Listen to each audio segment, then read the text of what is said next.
తెల్లవారుజామున 4 గంటల సమయం. సుమతి కూతురు నందినికి అరుణ్ అనే అబ్బాయితో వివాహం జరుగుతుంది. అక్కడి వాతావరణం కోలాహలంగా ఉంది. కాని అప్పుడే ఉన్నట్లుండి జోరుగా వర్షం మొదలైంది. అకస్మాత్తుగా పెళ్లి మండపంలోని పెళ్లికూతురు మాయమైంది. అందరూ అది చూసి ఆశ్చర్యపోయారు. అయ్యో, నా కూతురు మాయమైపోయింది. ఎవరైనా తనని కాపాడండి. అంటే ఆ దెయ్యం వధువు వచ్చేసిందా?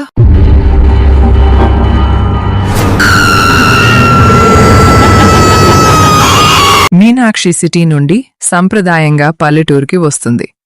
ఎప్పుడు మోడర్న్గా ఉండి మీనాక్షిని అలా చూసి సంతోషిస్తారు తన తల్లిదండ్రులు భానుమతి, రంగనాథ్. మీనాక్షి, ఎలా ఉన్నావు తల్లి?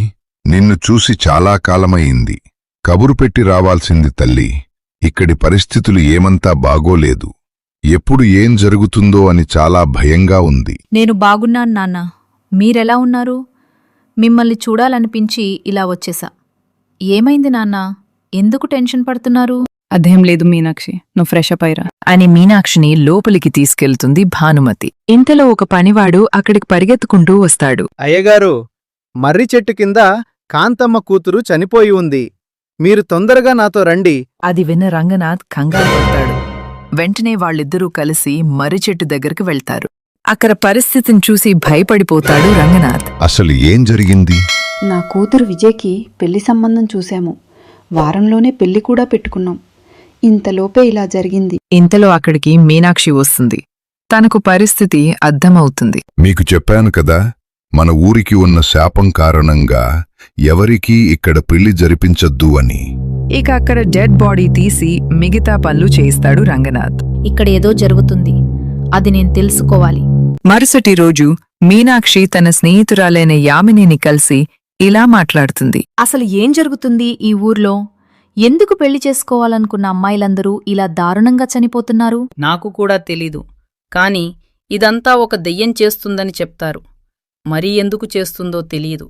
మీనాక్షి ఆలోచనలో పడుతుంది. అసలు ఈ దెయ్యం కథ ఏంటో తెలుసుకోవాలి అని అనుకుంటూ ఉండగా అప్పుడే తనకి తన చిన్ననాటి స్నేహితురాలు చంద్రలేఖ గుర్తుకు వస్తుంది. అవును, వచ్చినప్పటినుండి చూస్తున్నాను. ఈ చంద్రలేఖ కనిపించటం లేదేంటి? అప్పుడే ఆమెకి ఒక భయంకరమైన గొంతు వినిపిస్తుంది. మీనాక్షి, నా గురించి తెలుసుకోవాలనుకోకు.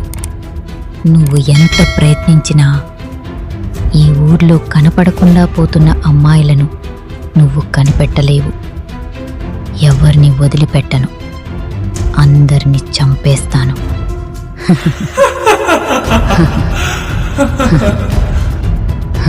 అది విన్న మీనాక్షి, యామిని భయపడిపోతారు.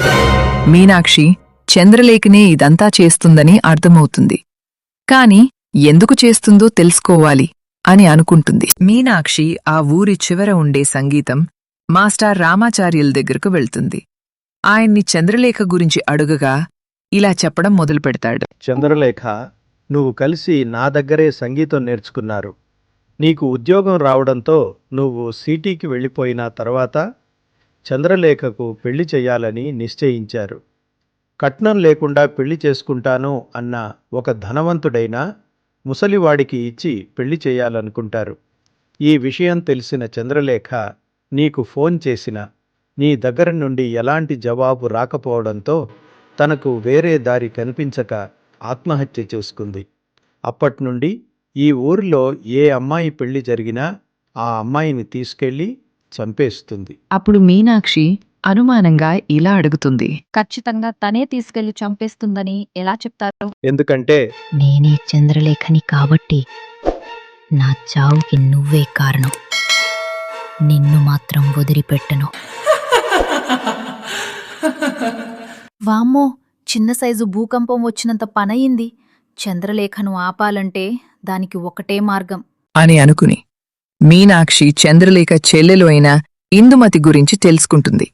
సిటీలో బాగా సెటిల్ అయిన ఇందుమతి దగ్గరకు వెళ్లి జరిగిన విషయం చెప్పి తన ఉపాయాన్ని కూడా చెప్తుంది మీనాక్షి.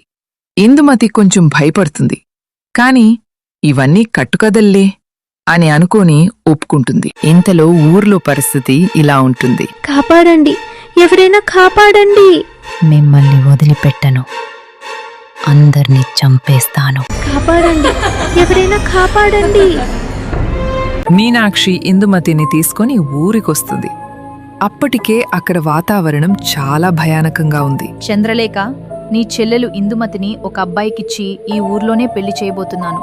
మరీ తనని మాయం చేయవా?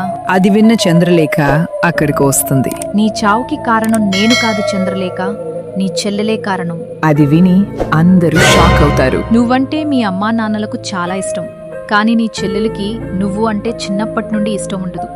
పెళ్లి విషయంలో కూడా నీకు ఎక్కడ ఎక్కువ కట్నం ఇచ్చి పెళ్లి చేసేస్తారో, తనకు ఎక్కడ ఏ కూలినాలి చేసుకునేవాడికిచ్చి పెళ్లి చేస్తారో అన్న భయంతో ఒక ముసలివాడికిచ్చి పెళ్లి చేయమని మీ అమ్మా నాన్నలకు సలహా ఇచ్చి ఒప్పించింది ఈవిడే. అది విన్న దెయ్యం వధువు చంద్రలేఖ కోపంతో ఊగిపోయింది. వెంటనే ఇందుమతిని చంపేస్తుంది. ఇక సెలవు అని చెప్పి చంద్రలేఖ మాయమైపోతుంది. ఊరి వాళ్ళు అందరూ మీనాక్షి ధైర్యాన్ని మెచ్చుకుంటారు. అవును, నువ్వు సిటీలో ఏం ఉద్యోగం చేస్తున్నావు? Investigative officer. ఇంతలో మీనాక్షి దగ్గరకు ఒక వ్యక్తి వస్తాడు. మేడం, మీకు కొత్త కేసు వచ్చింది. కేసు పేరు మధురవాణి రేడియో.